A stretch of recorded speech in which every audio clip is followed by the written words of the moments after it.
فلما بلغ معه السعي قال يا بني إني أرى في المنام أني أذبحك فانظر ماذا ترى আল্লাহ রাব্বুল আলামিন বলেন ফালাম্মা বালাগা, যখন ইসমাঈল আলাইহিস সালাম পৌঁছে গেলেন, মাআহুস সাইয়া, তার বাবার সাথে হাতে ধরে ধরে হাঁটা শিখলেন। যখন হাঁটতে শিখলেন, ঠিক সেই সময় আল্লাহ রাব্বুল আলামিন হযরত ইব্রাহিম আলাইহিস সালামকে স্বপ্নে দেখালেন, ইন্নী, আমি দেখলাম, রাআহ, আমি দেখেছি স্বপ্নের মধ্যে, ফিল মানামে, ঘুমের মধ্যে স্বপ্নে দেখলাম, আমি দেখলাম, আযবাহুকা, আমি তোমাকে জবাই করছি।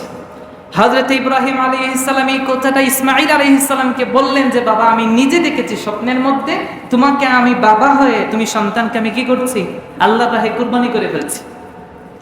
সেই দিন হযরত ইসমাঈল আলাইহিস সালাম চমৎকার একটা জবাব দিয়েছেন। তিনি বলেছেন, বাবা, ইন্নী আরা ফিল মানাম, আপনি যেটা দেখেছেন স্বপ্নে, আমি সন্তান বললাম, ইফআল মা তু'মারু সাতাজিদুনি ইনশাআল্লাহু মিনাস সাবিরিন। হযরত ইসমাঈল জবাব দিলেন, বাবা, ইফআল, আপনি সেই কাজটাই করেন, মা ইফআল মা তু'মার, যার জন্য আপনাকে আদেশ করা হয়েছে, সাতাজিদুনি, আল্লাহ যদি চাহেন, ইনশাআল্লাহু মিনাস সাবিরিন, আল্লাহ চাহেন তো আমি ধৈর্যশীলদের সাথী হব। আল্লাহ আমাকে ধৈর্যশীলদের মধ্যে আল্লাহ চাইলে খুঁজে পাবেন। বলেন সুবহানাল্লাহ। দেখেন নবীরা কেমন ছিলেন। হযরত ইব্রাহিম আলাইহিস সালাম সন্তানকে কিভাবে ডাকছেন, বলছেন, ইয়া বুনাইয়া, ও আমার কলিজার টুকরা সন্তান, এই ছেলে এইদিকে আসে, এটা বলেন নাই। ও আমার বেটা, ও আমার সন্তান, এমনটাও বলেন নাই, বলেছেন ইয়া বুনাইয়া, ও আমার কলিজার টুকরা সন্তান। সুবহানাল্লাহ বলেন। এর জন্য বাবারা সন্তানদেরকে ডাকবেন মধুর সুরে, সুন্দর সুন্দর বাক্য দিয়ে সন্তানকে আহ্বান করবেন, ডাকবেন। প্রত্যেক নবীরা, কোন নবী ইয়া ইবনি, ও আমার ছেলে বা ও আমার সন্তান বলে তাদের সন্তানকে ডাকেন নাই, কোনোদিনও ডাকেন নাই। সবাই বলেছেন ইয়া বুনাইয়া, ও আমার চক্ষু শীতলকারী সন্তান। সুবহানাল্লাহ পড়েন। সন্তানও ছিলেন তেমন জবাব দিয়েছেন, সাতাজিদুনি ইনশাআল্লাহু মিনাস সাবিরিন। এই কথা শোনার পরে তিনি বলেন নাই যে আল্লাহ চান কি বলে আমি ধৈর্য ধরবো, বিষয়টা এমনটাও বলেন নাই। তিনি বলেছেন আল্লাহ যদি চাহেন তাহলে আমি ধৈর্য ধরবো, এমনটাও না, আল্লাহ চাইলে আমাকে ধৈর্যশীলদের মধ্যে খুঁজে পাবেন। সুবহানাল্লাহ পড়েন। নিজের বেটাগিরি দেখান নাই, বলেন নাই আমি ধৈর্য ধরবো, এমনটাও না, আল্লাহ যদি চান তাহলে আমাকে কোথায় পাবেন, ধৈর্যশীলদের মধ্যে। এর জন্য আমি মুসলমান, এমনটা না, ইন্নী মিনাল মুসলিমিন, আমি মুসলমানদের মধ্যেও একজন, আল্লাহ চাইলে আমাকে মুসলমানদের মধ্যেও কি খুঁজে পাবেন। যখন হযরত ইসমাঈল আলাইহিস সালাম জবাব দিলেন, আল্লাহ আপনাকে যে আদেশ করেছেন সেইটাই আপনি পালন করেন। আল্লাহ রাব্বুল আলামিনের প্যারা নবী হযরত ইব্রাহিম আলাইহিস সালাম সন্তানের কথা শুনে খুশি হয়ে গেলেন। সুবহানাল্লাহ পড়েন। দেখেন সবচেয়ে আদরের সন্তান, ওই সন্তানকে কুরবানি দেওয়ার জন্য তিনি নিয়ে গেলেন কোথায়, 10 তারিখে। এর জন্য ওই 10 তারিখের নাম হচ্ছে ইয়াউমুন নাহর। 10ই জিলহজ, ইয়াউমুন নাহর মানে কুরবানি, কুরবানির দিন। তিনি নিয়ে গেলেন মিনার মধ্যে। যখন সন্তানকে নিয়ে যাবেন, স্ত্রীকে বলেন নাই, কারণ স্ত্রী সহ্য করতে পারবে না। কোনো মা সন্তানকে কুরবানি, সেটা আল্লাহর রাস্তায় হোক আর বান্দার রাস্তায় হোক, সেটা সহ্য করা সম্ভব না। হযরত ইব্রাহিম আলাইহিস সালাম পুত্র ইসমাঈলকে নিয়ে যাচ্ছেন, মিনায় কুরবানি দেওয়ার জন্য যাবেন। 3টি জায়গায় শয়তান তাদেরকে প্ররোচনা দিল। 3টি জায়গায় ইব্রাহিম আলাইহিস সালাম 7টি করে কঙ্কর নিক্ষেপ করলেন। কি নিক্ষেপ করলেন? কঙ্কর। এর জন্য যারা হজ করতে যায় তারা মিনায় সেই জায়গায় শয়তানকে কঙ্কর নিক্ষেপ করতে হয়। 7টি করে 3টি জামরাতে 3বার কঙ্কর নিক্ষেপ করতে হয়। 10ই জিলহজ, এটা আল্লাহ বিধান জারি করে দিলেন। সুবহানাল্লাহ বলেন।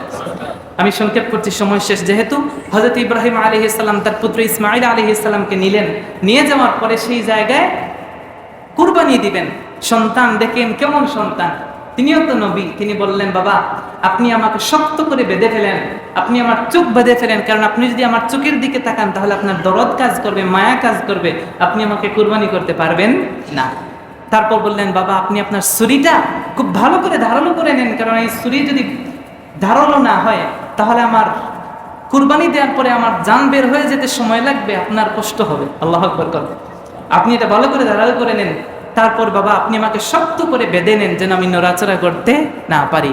বাবা আপনি আমাকে উপর করে শোয়াবেন যাতে আমার মুখটা আপনার চোখের মধ্যে না পড়ে। আপনি যদি আমার মুখ না দেখেন, আমার মুখ দেখলে আপনার দরদ কাজ করবে, আপনি কুরবানি করতে পারবেন না। ইব্রাহিম আলাইহিস সালাম পুত্রের কথা মতো কাজ করলেন। বললেন বাবা, ওনার শরীরের মধ্যে সাদা পোশাক ছিল, বললেন বাবা এই পোশাকটা আপনি এমন ভাবে রাখবেন যাতে পোশাকের মধ্যে রক্ত না লাগে।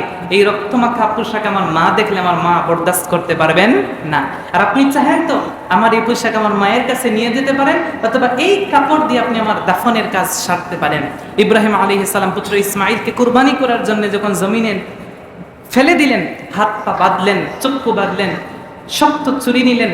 ছুরি নেওয়ার পরে ইব্রাহিম আলাইহিস সালাম নিজ পুত্রকে, আমরা যখন একটা পশু লালন করি, যারা পশু লালন পালন করেন তাদেরকে জিজ্ঞেস করেন 6 মাস বা 1 বছর একটা গরু একটা ছাগল লালন করার পরে সেটা কুরবানি দিতে কষ্ট হয়, ঠিক কিনা বলে? বিক্রি করতে গেলে কত মানুষ কাঁদে, এমনটা হয় না? এমনটা হয়। তিনি নিজ পুত্রকে কুরবানি করছেন কার জন্যে? জুড়ে বলেন। আল্লাহর জন্য কুরবানি করছেন, কোনো প্রকারের কষ্ট নাই অন্তরের মধ্যে। তিনি কুরবানি করবেন, ছুরি যখন গলার মধ্যে লাগাবেন, ঠিক সেই সময় আল্লাহ রাব্বুল আলামিন ইব্রাহিম আলাইহিস সালামের কাছে জিবরিলকে প্রেরণ করলেন। সুবহানাল্লাহ পড়ে। জিবরিল এসে ছুরি লাগানোর সাথে সাথে বললেন আল্লাহু আকবার। আল্লাহু আকবার বলেছেন জিবরিল, এটা শুনেছেন ইসমাঈল, তিনিও তো নবী। সুবহানাল্লাহ পড়ে। তিনি বললেন আল্লাহু আকবার কবীরা, লা ইলাহা ইল্লাল্লাহ ওয়াহদাহু লা শারীকা লাহ। তিনি যখন এই কথা শুনলেন, ইব্রাহিম আলাইহিস সালাম তার পুত্রের জবান থেকে এই কথা শোনার পর বললেন আল্লাহু আকবার ওয়ালিল্লাহিল হামদ। সুবহানাল্লাহ পড়ে। হযরত ইব্রাহিম আলাইহিস সালাম তাকবীর বলার পরে আল্লাহর নাম নিয়ে ছুরি চালাচ্ছেন, কিন্তু ছুরি তো কাজ করে না। এত শক্তি, পুরো শক্তি দিয়েছেন, সেই শক্তি দিয়ে ছুরি জবাই করার জন্য, কি বলে, নিজের সন্তানকে জবাই করার জন্য ছুরি চালালেন, ছুরি আর কাজ করে না, একটা পশমও কাটে না। আল্লাহু আকবার। তিনি তাকিয়ে দেখলেন পাশেই একটা দুম্বা রাখা এবং দুম্বাটা জবাই করা হয়েছে। সুবহানাল্লাহ বলে। ইতিহাস বলছে এই যে দুম্বা, সেই দুম্বা ছিল ওই যে হাবিল যেই দুম্বা আল্লাহর রাস্তায় কুরবানি করেছিল, ওই দুম্বাটা আল্লাহ রাব্বুল আলামিন জান্নাতে নিয়েছিলেন। ওইটা কবুল করার পরে ওইটা আবার ইসমাঈল আলাইহিস সালামের কুরবানির সময় ইসমাঈল আলাইহিস সালামের জায়গায় আল্লাহ রাব্বুল আলামিন আবার রিটার্ন করেছেন। বলেন সুবহানাল্লাহ। এই যে নিজের সন্তানকে হযরত ইব্রাহিম আলাইহিস সালাম কুরবানি করলেন, আল্লাহ রাব্বুল আলামিন বললেন যে হে ইব্রাহিম, কাদ সাদ্দাকতা রুইয়া ইন্না কাযালিকা নাজজিল মুহসিনিন। আমি তো তোমাকে একটা পরীক্ষা করছিলাম, তুমি তো তোমার স্বপ্নটাকে সত্যে রূপান্তরিত করলে, তুমি তো পরীক্ষার মধ্যে পাস করে ফেললে। সুবহানাল্লাহ বলেন। আল্লাহ বলেন ইন্না হাযা লাহুয়াল বালাউল মুবিন। আমি এইভাবেই নেককার বান্দাদেরকে স্পষ্ট পরীক্ষা করে থাকি। ওয়া ফাদাইনাহু বিযিবহিন আযীম। এবং তোমার সন্তানের জায়গায় আমি আল্লাহ রাব্বুল আলামিন একটা জান্নাতি দুম্বা রেখে দিয়েছি। সুবহানাল্লাহ। আল্লাহ রাব্বুল আলামিন এই কুরবানিটাই আমাদের জন্য সুন্নাহ করে দিয়েছেন। এর জন্য রাসূল বলেছেন এটা হচ্ছে সুন্নাতু আবিকুম ইব্রাহিম, এটা তোমাদের বাবা, তোমাদের জাতির পিতা ইব্রাহিমের সুন্নাত। সম্মানিত হাজিরিন, এই কুরবানির ইতিহাস এটা অত্যন্ত প্রাচীন একটা ইতিহাস। হযরত আদম আলাইহিস সালাম থেকে নিয়ে এই কুরবানির প্রথা, এই কুরবানির বিধান চালু হয়েছে।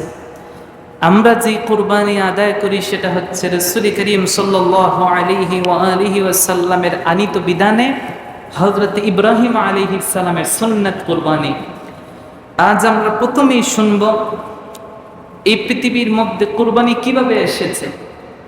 কুরবানি সেটা শুরু হয়েছে 3টি ভাগে, কেউ বলছেন 2টি ভাগে কুরবানি। একটা হচ্ছে হযরতে আদম আলাইহিস সালাম থেকে নিয়ে হযরত ইব্রাহিম আলাইহিস সালামের আগ পর্যন্ত যে কুরবানি ছিল সেটা ছিল হযরতে আদম আলাইহিস সালামের কুরবানি। আর হযরতে ইব্রাহিম আলাইহিস সালাম থেকে নিয়ে এখন পর্যন্ত আমাদের নবী সাল্লাল্লাহু আলাইহি ওয়াসাল্লাম এমনকি কিয়ামত পর্যন্ত সমস্ত মুমিনদের জন্য যে কুরবানি সেটা হচ্ছে হযরত ইব্রাহিম আলাইহিস সালামের কুরবানি। আল্লাহ পাকের সন্তুষ্টি অর্জনের নিমিত্তে কুরবানির ইতিহাস এটা অতি প্রাচীন। তা হযরত আদম আলাইহিস সালামের জামানায় তার 2 জন পুত্র হাবিল এবং কাবিলের মধ্যে একটা সৃষ্ট বিবাদ ছিল। সেই বিবাদকে মীমাংসার জন্য যে কুরবানি শুরু হয় সেটা হচ্ছে ইতিহাসের সর্বপ্রথম কুরবানি। সেই কুরবানির ঘটনা আল্লাহ রাব্বুল আলামিন পবিত্র কোরআনুল কারীমের সূরাতুল আল ইমরানের মধ্যে সেই বিষয়টা ফুটিয়ে তুলেছেন। আল্লাহ রাব্বুল আলামিন পবিত্র কোরআনুল কারীমের সূরাতুল মায়েদার 27 থেকে 31 নম্বর আয়াতের মধ্যে আদম আলাইহিস সালামের 2 পুত্র হাবিল এবং কাবিলের মধ্যে যে কুরবানি সংগঠিত হয়েছিল, যে একটা বিষয়কে কেন্দ্র করে, সে বিষয়টা অত্যন্ত চমৎকারভাবে ফুটিয়ে তুলেছেন। সর্বপ্রথম এই পৃথিবীর মধ্যে আল্লাহ রাব্বুল আলামিন মানব জাতিকে প্রেরণ করেছেন। সেই মানব ছিলেন হযরত আদম এবং হযরত হাওয়া আলাইহিস সালামা। এর আগে এই পৃথিবীতে কোনো মানুষের বসবাস ছিল না। তারা ছিলেন জান্নাতের মধ্যে। আল্লাহ রাব্বুল আলামিন একটা নির্দিষ্ট নিষিদ্ধ সীমারেখা দিয়েছিলেন, যে এই সীমারেখার বাহিরে তোমরা যাবে না। যদি তোমরা যাও তাহলে তোমরা ক্ষতিগ্রস্তদের অন্তর্ভুক্ত হয়ে যাবে। শয়তানের প্ররোচনায় সেই জায়গার মধ্যে তারা সেই নিষিদ্ধ এরিয়ায় যখন গেলেন, সেই নিষিদ্ধ একটা গাছ এবং ফল বক্ষণের কারণে আল্লাহ রাব্বুল আলামিন তাদেরকে জান্নাত থেকে নামিয়ে দিলেন জমিনের মধ্যে। জমিনের মধ্যে আসার পরে এই জমিনের মধ্যে কোনো মানুষের বসতি বা বাসস্থান ছিল না। সর্বপ্রথম আদম এবং হাওয়া আলাইহিস সালামাকে আল্লাহ রাব্বুল আলামিন পৃথিবীর মধ্যে প্রেরণ করলেন। প্রেরণের পরে জমিনে তো মানুষ হচ্ছেন দুইজন, একজন হচ্ছেন হযরত আদম আলাইহিস সালাম, একজন হযরত হাওয়া আলাইহিস সালাম। এছাড়া তো কোনো মানুষ নাই। এখন মানুষের বংশ বৃদ্ধি হবে কিভাবে? এখন আল্লাহ রাব্বুল আলামিন তো বিধান দিয়েছেন, মার পেট থেকে যেই ভাই যেই বোন ভূমিষ্ঠ হবে তাদের পরস্পরের মধ্যে বিবাহ বন্ধনে আবদ্ধ হওয়া জায়েজ নাই। সহোদর বোন অথবা ভাইয়ের সাথে এক মার পেট থেকে বের হয়েছে এমন ভাই বোনের মধ্যে বিবাহ জায়েজ নাই। এখন পৃথিবীতে মানুষই হচ্ছেন দুইজন, একজন স্বামী একজন স্ত্রী। আল্লাহ রাব্বুল আলামিন সেই সময় একটা হুকুম জারি করলেন, সেটা হলো হযরত হাওয়া আলাইহিস সালামের গর্ভ থেকে সেই সময়ে দুইটি সন্তান একসাথে ভূমিষ্ঠ হতো, যমজ। একটি হতো ছেলে, একটি হতো মেয়ে। এটা আল্লাহ রাব্বুল আলামিনের বিধান ছিল।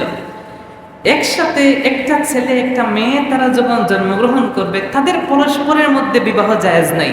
একসাথে যারা জন্মগ্রহণ করেছে তাদের সাথে বিবাহ বন্ধনে আবদ্ধ হওয়া জায়েজ নাই। কিন্তু পরবর্তী বছরে যেই গর্ভ থেকে একসাথে দুইটা সন্তান জন্মগ্রহণ করবে, একটা ছেলে একটা মেয়ে, পূর্ববর্তী ছেলের সাথে পরবর্তী মেয়ে, পূর্ববর্তী মেয়ের সাথে পরবর্তী ছেলের বিবাহ বন্ধনে আবদ্ধ হওয়া আল্লাহ জায়েজ করে দিলেন। বলেন সুবহানাল্লাহ। সেটা ছিল সাময়িক, বর্তমানে এটা জায়েজ নাই। সেটা ছিল সেই সময়ের জন্যে, কেবলমাত্র বংশ বৃদ্ধি পাবে এই লক্ষ্যে। এই ধারাবাহিকতা যখন চলছিল, এক পর্যায়ে হযরত হাওয়া আলাইহিস সালামের গর্ভে একটা সন্তান, দুইটা সন্তান, একটা ছেলে সন্তান একটা মেয়ে সন্তান জন্মগ্রহণ করলো। ছেলে সন্তান যেটা জন্মগ্রহণ করলো তার নাম ছিল হাবিল, আর তার সাথে তার যেই সহোদরা বোন জন্মগ্রহণ করেছে তার নাম ছিল লিওয়াজা। পরবর্তীতে জন্মগ্রহণ করলো কাবিল এবং আকলিমা। আল্লাহর বিধান ছিল একসাথে দুইটা সন্তান জন্মগ্রহণ করবে, একটা হবে ছেলে একটা হবে মেয়ে। একসাথে যারা জন্মগ্রহণ করেছে তাদের সাথে বিবাহ বন্ধনে আবদ্ধ হওয়া জায়েজ নাই। কিন্তু পরবর্তী বছরে যে দুইটা সন্তান জন্মগ্রহণ করবে, পূর্ববর্তী ছেলে পরবর্তী মেয়ে অথবা পূর্ববর্তী মেয়ে পরবর্তী ছেলে, এইভাবে বিবাহ বন্ধনে আবদ্ধ হওয়া জায়েজ আছে। এক পর্যায়ে যখন হাবিলের সাথে তার যে বোন জন্মগ্রহণ করেছে লিওয়াজা, তার জন্ম হলো, পরবর্তীতে কাবিলের সাথে জন্মগ্রহণ করলো আকলিমা, তার সহোদরা বোন দুইজন। এখন আল্লাহর বিধান অনুযায়ী এই জায়গায় বিবাহ বন্ধনে আবদ্ধ হবেন।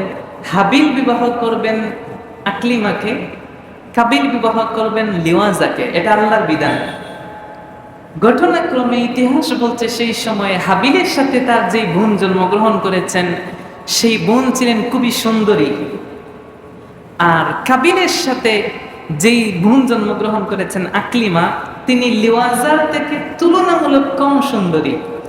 আল্লাহর বিধান হচ্ছে এই জায়গায় হাবিল বিবাহ করবে আকলিমাকে এবং কাবিল বিবাহ করবে লিওয়াজাকে। এখন এই জায়গায় কাবিল দেখলো যে লিওয়াজা তো আকলিমার তুলনায় কম সুন্দর। এখন সে আল্লাহর এই বিধানকে উপেক্ষা করে দাঁড়িয়ে গেল, বলল, বাবা, যেহেতু আমার সাথে আমার বোন আকলিমা জন্মগ্রহণ করেছে, অতএব তাকে বিবাহ করার হকদার আমি বেশি, অতএব হাবিল তাকে বিবাহ করতে পারবে না, তাকে আমি বিবাহ করব। যখন এই বিধান আরোপ হলো, হযরত আদম আলাইহিস সালাম বললেন, তোমার কথা তো আর হবে না, যেহেতু এই জায়গায় আল্লাহর বিধান হচ্ছে পূর্ববর্তী এবং পরবর্তী সন্তান বিবাহ বন্ধনে আবদ্ধ হবে, একসাথে জন্মগ্রহণ করেছে, তাদের বিবাহ বন্ধনে আবদ্ধ হওয়া জায়েজ নেই। হযরত আদম আলাইহিস সালাম সন্তানকে বোঝাতে লাগলেন, সন্তান শোনো, আল্লাহ রাব্বুল আলামিনের বিধান হচ্ছে তোমার সাথে বিবাহ হবে লিওয়াজার, হাবিলের সাথে বিবাহ হবে আকলিমার। কিন্তু কাবিল বলল না, আমার সাথে আকলিমাকেই বিবাহ দিতে হবে, অন্যথায় আমি হাবিলকে হত্যা করব। নাউজুবিল্লাহ পরে সে যখন আল্লাহর আইনের অমান্য করতে গিয়ে বলল আমি তাকে প্রয়োজন হত্যা করে ফেলবো, তারপর আমার বোন যেটা আমার সাথে জন্মগ্রহণ করেছে সেটা সুন্দরী বেশি, ওই আকলিমাকে আমিই বিবাহ করব। সেই কথাটা আল্লাহ রাব্বুল আলামিন পবিত্র কোরআনুল কারীমের মধ্যেও সুন্দর করে উপস্থাপন করেছেন। তখন বাবা হযরত আদম আলাইহিস সালাম বললেন, সন্তান শোনো, যেহেতু তুমি বলছো আল্লাহর বিধান মানবে না, তুমি বলছো তোমার বোন তোমার সাথে জন্মগ্রহণ করেছে, তুমি তাকেই বিবাহ করবে, তাহলে একটা কাজ করো, সমাধান দেই, তোমরা দুজনের পক্ষ থেকে আল্লাহর রাস্তায় কুরবানি করো। যার কুরবানি আল্লাহ গ্রহণ করবেন, যারটা আল্লাহ কবুল করবেন, সেই আকলিমাকে বিবাহ করবে। সেই নিয়ম অনুসারে আল্লাহ রাব্বুল আলামিন ওই জামানায় একটা বিধান দিয়েছিলেন যে কুরবানি করলে, ওই সময়ের কুরবানির নীতি হচ্ছে কুরবানির পশুটা জমিনে থাকবে, আকাশ থেকে অগ্নিকুণ্ড এসে আগুন এসে সেই কুরবানিটাকে জ্বালিয়ে ফেলবে। এটা ছিল সেই জামানার রীতি বা নীতি, আল্লাহর বিধান। হযরত আদম আলাইহিস সালাম বললেন, তোমরা দুজনের পক্ষ থেকে কুরবানি দাও, যার কুরবানি আকাশ থেকে আগুন এসে জ্বালিয়ে দিবে তার কুরবানি আল্লাহর কাছে গ্রহণ হবে, আর যার কুরবানি আল্লাহ রাব্বুল আলামিনের কাছে গ্রহণ হবে সেই আকলিমাকে বিবাহ করতে পারবে। এটা আল্লাহর বিধান যেহেতু, তাহলে তুমি এই কাজটাই করো, তাহলে আর কোনো ঝগড়া নেই। যখন আল্লাহ রাব্বুল আলামিনের নবী হযরত আদম আলাইহিস সালাম এই কথা বললেন, তখন আকলিমার সাথে যেই ভাই জন্মগ্রহণ করেছিল কাবিল, সে শস্য তথা বিভিন্ন ফসলাদি ফলন করত, উৎপাদন করত। সে তার ফসলের জমিন থেকে সবচেয়ে বাজে বাজে পচা পচা যেই সকল শস্য ছিল সেগুলো বেছে বেছে নিয়ে আসলো। লিওয়াজের সাথে জন্মগ্রহণ যেই করেছে ভাই হাবিল, সে পশু লালন করত, গবাদি পশু। সে তার গবাদি পশুর থেকে সবচেয়ে রুষ্টপৃষ্ট যেই উটটা ছিল, যে দুম্বাটা ছিল সবচেয়ে সুন্দর, সেটা কুরবানির জন্য নিয়ে আসলো। হযরত আদম আলাইহিস সালাম তাদেরকে নিয়ে গেলেন। নিয়ে যাওয়ার পরে এক জায়গায় হযরত হাবিলের কুরবানির পশু, আরেক জায়গায় কাবিলের কুরবানির শস্য ফল রাখা হলো। রাখার পরে বাবা হযরত আদম আলাইহিস সালাম দুই সন্তানকে নিয়ে আকাশের পাহাড়ের উপর উঠলেন। পাহাড়ের উপর উঠার পরে সেই জায়গায় দাঁড় করিয়ে বললেন, তোমরা এই জায়গায় দাঁড়াও, কিছুক্ষণের মধ্যে আকাশ থেকে আগুন আসবে, আগুন আসার পরে যার ফসল জ্বালাবে তার কুরবানি কবুল হবে। কিছুক্ষণ অপেক্ষা করার পর দেখা গেল যে আকাশ থেকে আগুন আসার পরে ওই আগুনটা হাবিলের যে পশুটা ছিল, রুষ্টপুষ্ট সুন্দর পশু, ওই পশুটা জ্বালিয়ে দিল। জ্বালিয়ে আগুন চলে গেল। তার মানে বোঝা গেল কি, হাবিলের কুরবানিটা আল্লাহ কবুল করেছেন। সাথে সাথে কাবিল বলল যে না, আমি মানব না, আমি হাবিলকে হত্যা করব, কারণ আপনি হচ্ছেন নবী, আপনি বাবা হয়ে হাবিলের জন্য আল্লাহর কাছে দোয়া করেছেন, আল্লাহ আপনার দোয়া কবুল করেছেন, আপনি তাকে বেশি ভালোবাসেন, এর জন্য তার জন্য দোয়া করেছেন, আমার জন্য দোয়া করেন নাই। তার জন্য দোয়া করার কারণে আল্লাহ তার কুরবানি কবুল করেছেন, আমার কুরবানি কবুল করেন নাই। সেই কথাটা আল্লাহ রাব্বুল আলামিন পবিত্র কোরআনুল কারীমের মধ্যে চমৎকারভাবে উপস্থাপন করেছেন। আল্লাহ বলেন, ওয়াতলু আলাইহিম নাবা ইবনাই আদম বিল হক إذ قربا قربانا فتقبل من أحدهما ولم يتقبل من الآخر قال أقتلنك قال إنما يتقبل الله من المتقين।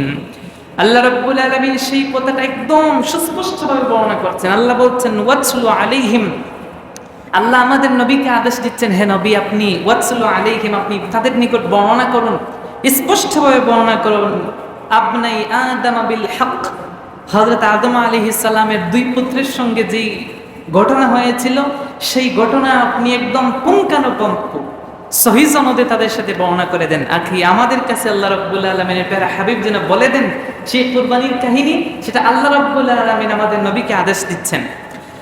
আল্লাহ রাব্বুল আলামিন বলেন, ইয কাররাবা কুরবানান, যখন তারা দুই ভাই কুরবানি করলো, ফাতকুব্বিলা মিন আহাদিহিমা, একজনের কুরবানি আল্লাহ কবুল করলেন, ওয়ালাম ইউতাকাব্বাল মিনাল আখার, আরেকজনের কুরবানি আল্লাহ কবুল করলেন না।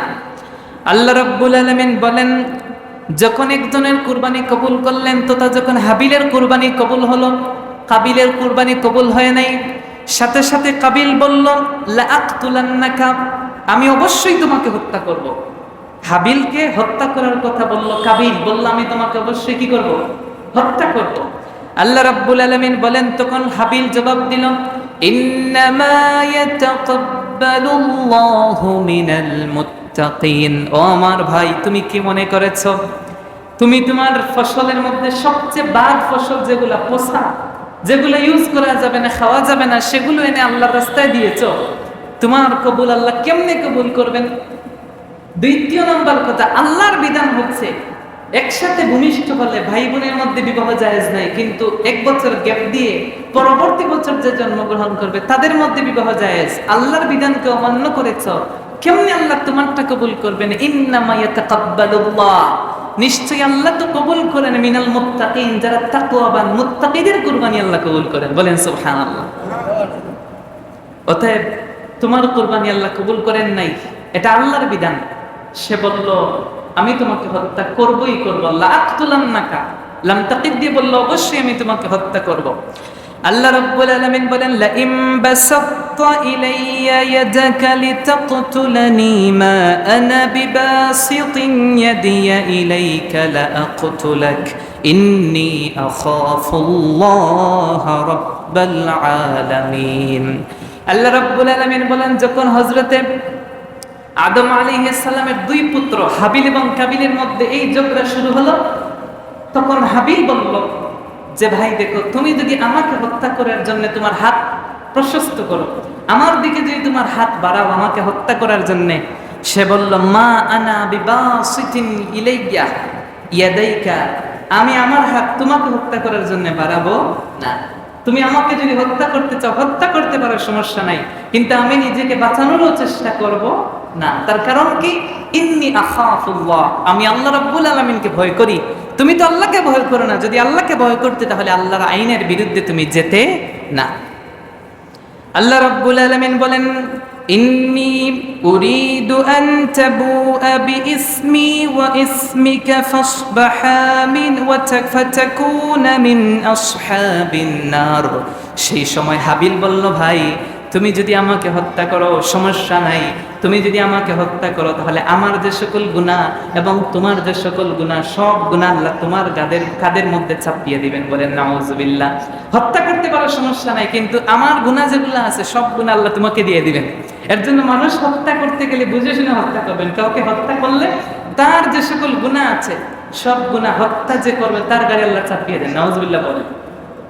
এর জন্য যাকে হত্যা করা হয় সে শহীদি দরজা পেয়ে যাবে, আর যে হত্যা করলো সে কিন্তু মারাত্মকভাবে ঠকবে। হযরত হাবিল কি বলে, আদম আলাইহিস সালামের পুত্র হাবিল বললেন কাবিলকে, ভাই আমাকে হত্যা করতে পারবা সমস্যা নাই, তবে তুমি আমাকে হত্যা করলে আমার সব গুনাহ তোমার কাঁধে চলে যাবে, তোমার গুনাহ আল্লাহ তোমার কাঁধে চাপিয়ে দিবেন। এবার তুমি বুঝে শুনে হত্যা করলে, ওয়া যালিকা জাযাউজ জালিমিন, আর যারা মানুষের উপর জুলুম করে যারা জালেম তাদেরকে আল্লাহ এইভাবেই শাস্তি দিয়ে থাকেন। পবিত্র কোরআন বলছে, ফাতাওয়াত লাহু নাফসুহু কাতলা আখিহি। এসব কথা শোনার পরেও কাবিল ভয় পায় না, তার মধ্যে তো তাকওয়া নাই। তাকওয়া না থাকলে তো মানুষ ভয় পাবে না। আল্লাহর ভয় যদি অন্তরে না থাকে তাহলে যা ইচ্ছা তা করা যায়, কোনো সমস্যা হয় না। সে তাকে হত্যা করেই ফেলল। আল্লাহ রাব্বুল আলামিন বললেন, যখন সে তাকে হত্যা করল, ফাসবাহা মিনাল খাসিরিন, সে তো ক্ষতিগ্রস্তদের অন্তর্ভুক্ত হয়ে গেল। সে তার ভাইকে হত্যা করার পরে এখন কি করবে? একটা মানুষকে হত্যা করার পরে যে হত্যা করে সে বুঝতে পারে, যে হত্যা করার পরে বুঝতে পারে কি কাজটা সে করেছে।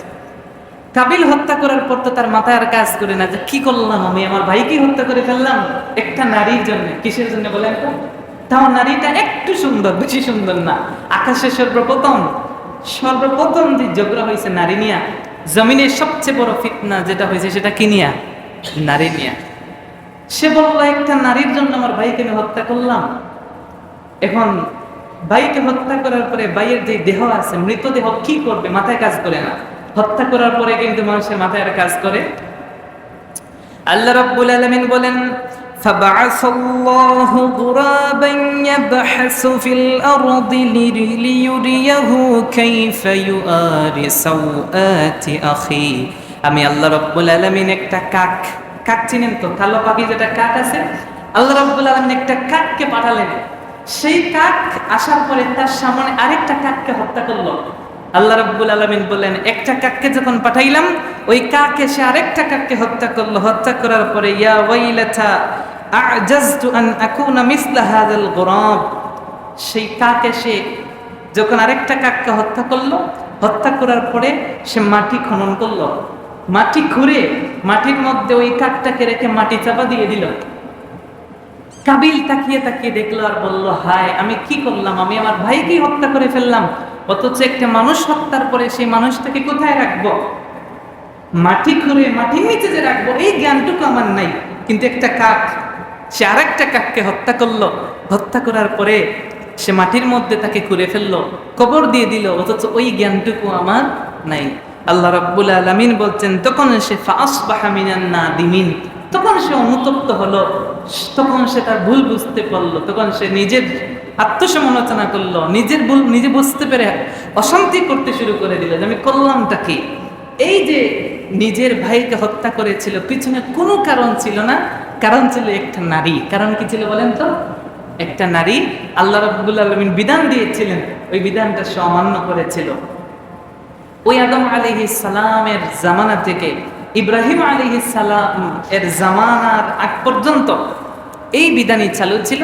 সব বছরই কুরবানির ছিল, তবে কুরবানির ধরন ছিল ওই রকম যে কুরবানির পশু হোক অথবা কুরবানির বস্তু হোক, সেই কুরবানির বস্তুটা রাখা হবে এবং সেই কুরবানিটা আকাশ থেকে আগুন এসে জ্বালিয়ে দিবে। আল্লাহ রাব্বুল আলামিন পবিত্র কোরআনুল কারীমের সূরাতুল হজ্জের 34 নম্বর আয়াতে বলেন, ওয়ালিকুল্লি উম্মাতিন জাআলনা মানসাকাল লিয়াযকুরু ইসমাল্লাহি আলা মা রাযাকাহুম মিন বাহিমাতিল আনআম। আল্লাহ রাব্বুল আলামিন বলেন, ওয়ালিকুল্লি উম্মাতিন জাআলনা মানসাকা, আমি সমস্ত উম্মতের জন্য কুরবানি রেখেছিলাম, লিয়াযকুরু ইসমাল্লাহ আলা মা রাযাকাহুম, আমি আল্লাহ রাব্বুল আলামিন রিজিক হিসেবে যেই সমস্ত বাহিমাতুল আনআম পর্যন্ত তাদের জন্য হালাল করে দিয়েছি, সেই সমস্ত পশুকে জবাই করার মাধ্যমে আমি আল্লাহ রাব্বুল আলামিনের নামটা তারা উচ্চারণ করবে, এটা আমি জায়েজ করেছি সমস্ত নবীদের জামানায়। তাহলে বোঝা গেল এই কুরবানি নতুন কিছু না, এই কুরবানি সমস্ত নবীদের জামানায় কি ছিল। এবার আসেন, আমরা যে কুরবানি আদায় করি সেই কুরবানিটা কি? এই কুরবানিটা হচ্ছে হযরত ইব্রাহিম আলাইহিস সালামের কুরবানি। বলেন না সুবহানাল্লাহ। এটা আবার আদম আলাইহিস সালামের সেই কুরবানিটা না, সেটা হচ্ছে ইব্রাহিম আলাইহিস সালামের কুরবানি। সেটা কেমন? হাদিসের মধ্যে এসেছে, আল্লাহ রাব্বুল আলামিনের প্যারা হাবিব মুহাম্মদুর রাসূলুল্লাহ সাল্লাল্লাহু আলাইহি ওয়াসাল্লামকে জিজ্ঞেস করা হয়েছিল, সাহাবায়ে কেরাম বললেন, ইয়া রাসূলুল্লাহ মা হাযিহিল আদহিয়্যু, ওগো আল্লাহর রাসূল কুরবানি কি? উদহিয়া কি? কুরবানির আরেকটা নাম হচ্ছে উদহিয়া। আল্লাহ রাব্বুল আলামিনের হাবিব বললেন, সুন্নাতু আবিকুম ইব্রাহিম, এই কুরবানি হচ্ছে তোমাদের পিতা ইব্রাহিমের সুন্নাত। তাহলে বোঝা গেল আমরা যে কুরবানি দেই এটা কিয়ামত পর্যন্ত চলবে। এই কুরবানি হচ্ছে ইব্রাহিম আলাইহিস সালামের সুন্নাত। বলেন তো কার সুন্নাত? ইব্রাহিম আলাইহিস সালামের সুন্নাত। এই ইব্রাহিম আলাইহিস সালামের সুন্নাত হলো কিভাবে? আল্লাহ রাব্বুল আলামিন সমস্ত নবীদেরকে পরীক্ষা করেছিলেন। এমন কোন নবী ছিলেন না যেই নবীকে আল্লাহ পরীক্ষা করেন নাই। সমস্ত নবীরা কঠিন কঠিন পরীক্ষার সম্মুখীন হয়েছেন, তবে ইতিহাস বলছে সবচেয়ে বেশি পরীক্ষার সম্মুখীন হয়েছেন, কঠিন কঠিন পরীক্ষার, তিনি হচ্ছেন হযরত ইব্রাহিম আলাইহিস সালাম। সেই ইব্রাহিম আলাইহিস সালাম অনেকগুলো পরীক্ষার মধ্যে সবচেয়ে কঠিন যে পরীক্ষা সেটা হলো আল্লাহ রাব্বুল আলামিন তাকে কোনো সন্তান দেন নাই। কি দেন নাই বলেন তো? সন্তান। অনেক চেষ্টা করেছেন, সন্তান দেন না। আল্লাহ রাব্বুল আলামিনের কাছে অনেক কাঁদলেন, অনেক বললেন, রব্বি আন্নী মিনাস সালিহিন, আল্লাহ আমাকে একটা নেককার সন্তান দেন, আল্লাহর কাছে বারবার বললেন, কিন্তু আল্লাহ রাব্বুল আলামিন তো কোনো সন্তান দেন না। ইতিহাস বলছে যে এক পর্যায়ে তার মুনাজাতের কান্নাকাটি আল্লাহ রাব্বুল আলামিন অত্যন্ত ভালোবাসেন। এর জন্য আল্লাহ রাব্বুল আলামিন বলেন বান্দা কাঁদুক, সুবহানাল্লাহ করে। দেখবেন যেই মানুষ আল্লাহর কাছে প্রিয় সেই মানুষকে আল্লাহ কাঁদান বেশি, কারণ আল্লাহ যখন বান্দার কি বলে, বান্দা যখন আল্লাহর কাছে কাঁদে তখন আল্লাহর বড় ভালো লাগে, সুবহানাল্লাহ বলে। আল্লাহ রাব্বুল আলামিন চান বান্দা যেন আরেকটু কাঁদে, আমার জন্য যেন আরেকটু কান্না করে। আল্লাহ রাব্বুল আলামিন ইব্রাহিম আলাইহিস সালামের দোয়া কবুল করলেন যখন ওনার বয়স ছিল ৮৬ বছর। কত বছর বলে? ৮৬ বছর যখন বয়স, তখন আল্লাহ রাব্বুল আলামিন তার দোয়া কবুল করলেন, তাকে একটা সন্তান দান করলেন। এটা কি আদৌ সম্ভব? ৮৬ বছর বয়সে গিয়ে সন্তান পাওয়া সম্ভব না, কিন্তু এটা আল্লাহর পক্ষে সম্ভব, ঠিক কিনা বলেন? আল্লাহ রাব্বুল আলামিন হযরতে ইব্রাহিম আলাইহিস সালামকে একটা সন্তান দান করলেন। হাজরা আলাইহিস সালামের গর্ভের মধ্যে একটা সন্তান আসলো, সেই সন্তানের নাম রাখা হলো ইসমাঈল। নাম কি বলেন তো? ইসমাঈল। আল্লাহ রাব্বুল আলামিন ইসমাঈল আলাইহিস সালাম সন্তান হিসেবে দিলেন। কিছুদিন যাওয়ার পর আল্লাহ রাব্বুল আলামিন হযরত ইব্রাহিম আলাইহিস সালামকে আরেকটা সন্তান দিলেন, তার নাম হচ্ছে ইসহাক। নাম কি বলেন তো? ইসহাক। আল্লাহ রাব্বুল আলামিন সেই সন্তান দিলেন যখন তার বয়স হচ্ছে ৯১ বছর। ৮৬ বছর বয়সে যেই সন্তান দিলেন তার নাম ছিল কি? ইসমাঈল। বলেন তো নাম কি? ইসমাঈল। পরবর্তীতে তার নামের পিছনে লাগানো হয়েছিল যাবিহুল্লাহ, যিনি আল্লাহর রাস্তায় কুরবানি হয়েছেন। সেই ইসমাঈল আলাইহিস সালাম যখন একটু প্রাপ্তবয়স্ক হলেন, তাফসীরকারক বিভিন্ন মত দিচ্ছেন। কেউ বলছেন ওনার বয়স যখন ৭ বছর, কেউ বলছেন ১৩ বছর, কুরতুবী সহ ইবনে কাসির সহ কেউ বলছেন যখন তিনি প্রাপ্তবয়স্ক হলেন, অথবা তিনি যখন তার বাবার সাথে চলাফেরা করার মতো বয়সে উপনীত হলেন, সেই সময়ে আল্লাহ রাব্বুল আলামিন ইব্রাহিমকে আরেকটা কঠিন পরীক্ষা দিলেন। আল্লাহু আকবার বলেন। এটা আদৌ কোনো সহজ বা সাধারণ কোনো পরীক্ষা ছিল না। ৮৬ বছর কাদার পরে একটা সন্তান পেয়েছেন। সেই সন্তান যখন একটু প্রাপ্তবয়স্ক হলো, আল্লাহ রাব্বুল আলামিন স্বপ্নের মধ্যে হযরত ইব্রাহিম আলাইহিস সালামকে জিলহজ মাসের ৮ তারিখে, কত তারিখে বলেন তো? ৮ তারিখ রাত্রিতে হযরত ইব্রাহিম আলাইহিস সালামকে স্বপ্নে দেখালেন যে তোমার সবচেয়ে আদরের সন্তান, তোমার সবচেয়ে দামি সম্পদ, এই সন্তানটা তুমি আল্লাহর রাস্তায় কুরবানি করো। তিনি যখন এই স্বপ্ন দেখলেন, ঘুম থেকে জাগ্রত হওয়ার পর তিনি কনফিউশনে পড়ে গেলেন যে এটা কি আল্লাহর পক্ষ থেকে নাকি এটা শয়তানের পক্ষ থেকে দেখলাম। কিন্তু নবীদের স্বপ্নটাই ছিল ওহী। নবীদের স্বপ্নটা কি ছিল বলেন? ওহী ছিল। আল্লাহ রাব্বুল আলামিনের প্যারা নবী হযরত ইব্রাহিম আলাইহিস সালাম তিনি এই দিন সন্দেহের মধ্যে কাটালেন। ওই দিনটা সন্দেহের মধ্যে কাটানোর কারণে ওই দিনের নামটা রাখাই হয়েছে ইয়াউমুত তারবিহা, মানে সন্দেহ, সংশয়, চিন্তার দিন। নবম দিনে তিনি আবার হুবহু স্বপ্ন দেখলেন, একই স্বপ্ন আবার দেখলেন তাকে আদেশ করা হচ্ছে তোমার সন্তানকে তুমি আল্লাহ রাস্তায় কুরবানি করো। এটা তাফসীরে কুরতুবীর 15তম খণ্ডের 102 নম্বর পৃষ্ঠার মধ্যে এসেছে। তিনি এবার বুঝতে পারলেন যে এটা নিশ্চয়ই কার পক্ষ থেকে? আল্লাহর পক্ষ থেকে। এর জন্য 9 তারিখ এর নাম হচ্ছে আরাফা। 9 তারিখের নাম কি? 9 জিলহজের নাম হচ্ছে আরাফা। আরাফা মানে হচ্ছে জানা, আরাফা নাম হচ্ছে বুঝা, পরিচয় লাভ করা। সেই দিন তিনি বুঝতে পারলেন যে হ্যাঁ, এটা আল্লাহর পক্ষ থেকে এসেছে। তিনি গেলেন তার সন্তানের কাছে, ইসমাঈল আলাইহিস সালামের কাছে। ইব্রাহিম আলাইহিস সালাম যেমন নবী, ইসমাঈল আলাইহিস সালামও কি নবী।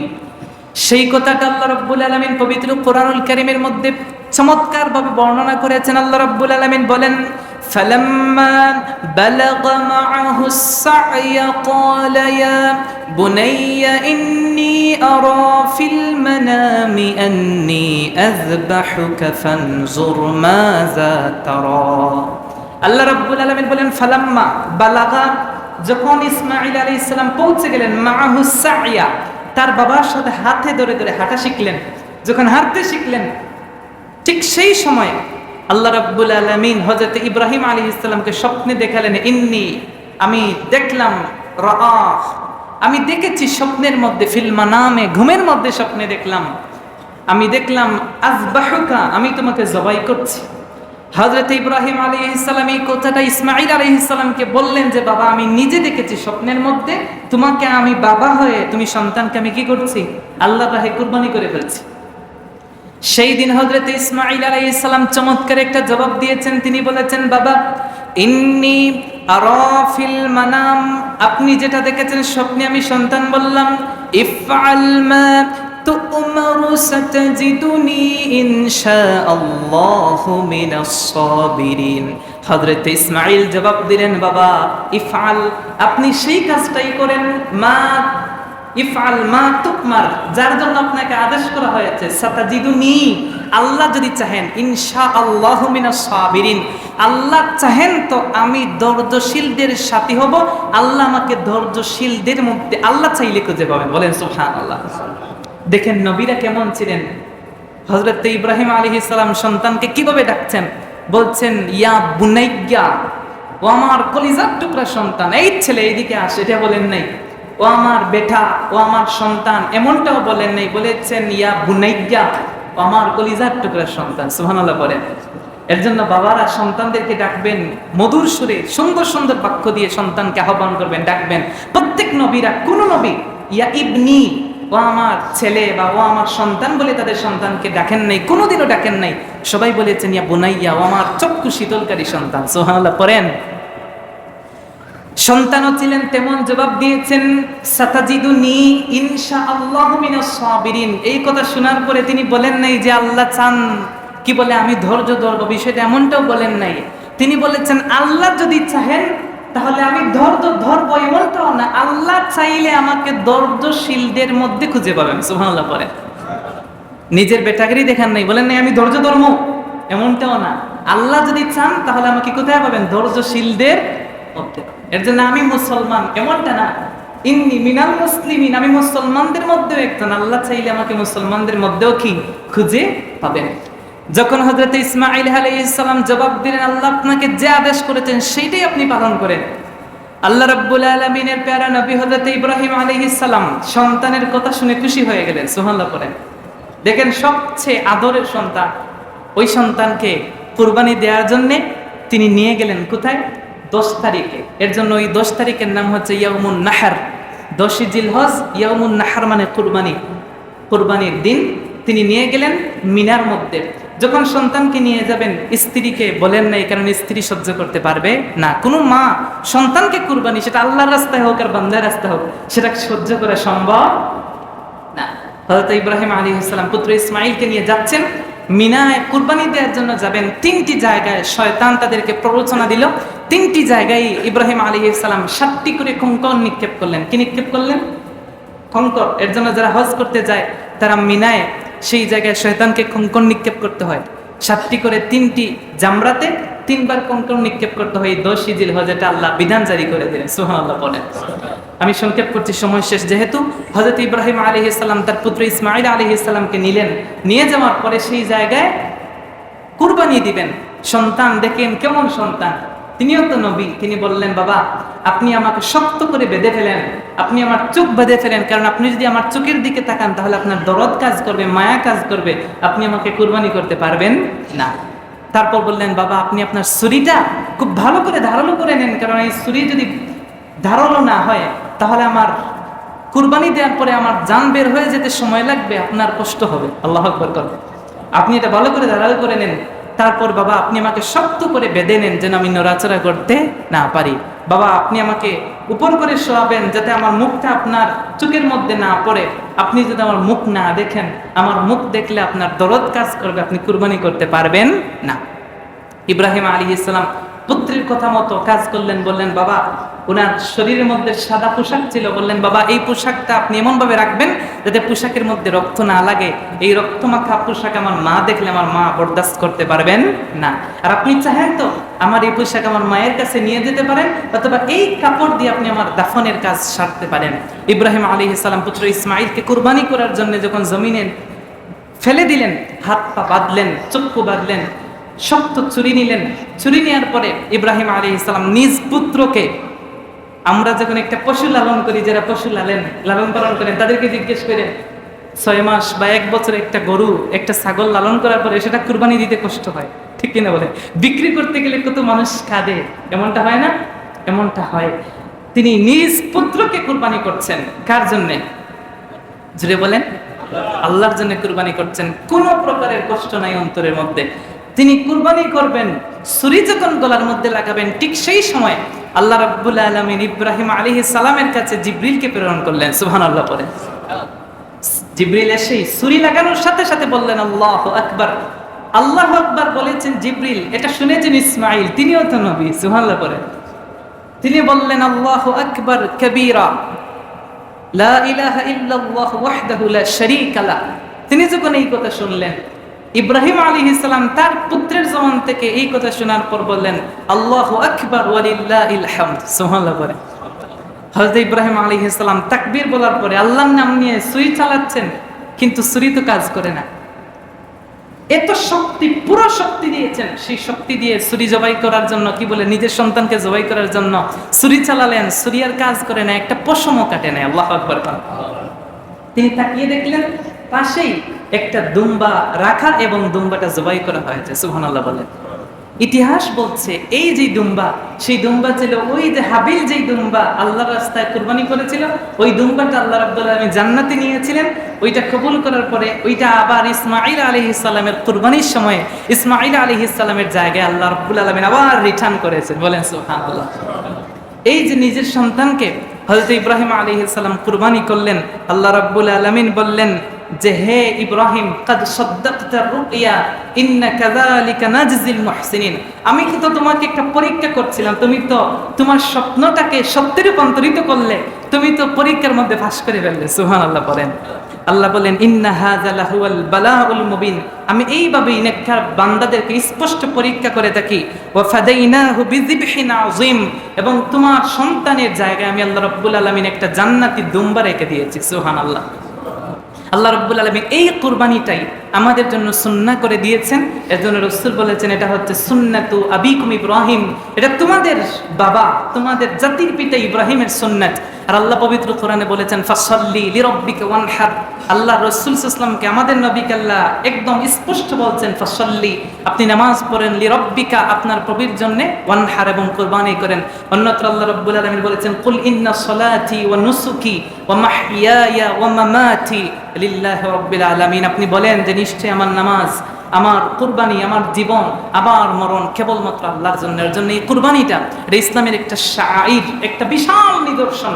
আল্লাহ বলছেন ওয়া মান ইউআযিম শাআইরাল্লাহ ফাইন্নাহা মিন তাকওয়াল কুলুব, যারা আমার নিদর্শনাবলীকে সম্মান করবে তাদের অন্তরের মধ্যে যে তাকওয়া আছে তার বহিঃপ্রকাশ হয়ে যাবে, বলেন সুবহানাল্লাহ। এর জন্য আল্লাহ রাব্বুল আলামিন যেন আমাদেরকে কুরবানি নামক নিয়ামত থেকে কেউ যেন বঞ্চিত না হই। আগামী জুমা অথবা এর পরবর্তীতে আমরা জুমার কি বলে কুরবানির বিস্তারিত আলোচনা শুনবো ইনশাআল্লাহ। আল্লাহ রাব্বুল আলামিন আজকের জুমাটা কবুল করুন, পড়েন আমিন। ওয়া আখিরু দাওয়ানা আনিল হামদুলিল্লাহি রাব্বিল আলামিন।